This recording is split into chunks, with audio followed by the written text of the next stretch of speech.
Nebijotinai blogiausias sezono kėlinys. Kas lėmė tai? Turbūt antras įvartis iš dalies lėmė. Prasileidom, supratom, kad reikia mušti du. Iš tikrųjų, tas vienas jų žaidėjas tam turbūt reiškia pusę komandas. Labai stipriai sužaidė. Kai gali aplošti ne vieną, o du žaidėjus, iš karto atlaisvino dar juos du žaidėjus. Tai tiesiog pasidarė sunku apsiginti ir gal dar kažkiek turėjo įtakos, kad neturėjom nei vieno iš dviejų vartininkų. Tai teko aiškiai žaidėjas statyti, aišku, negalim jo ten labai kaltinti, gynybos daugiau problemas, bet turėtų viskas susidėjo į tą. Kada jau pradėjot norėti, kad rungtynės greičiau baigtos?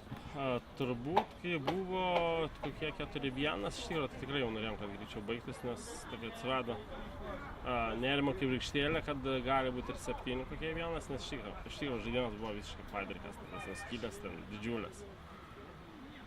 Liko vienos rungtynės. Svarbios, įdomios?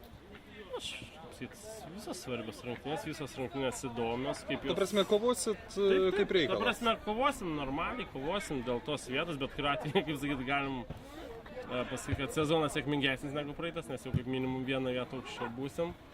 O sukovosim, tai aišku, be abejo. Ačiū.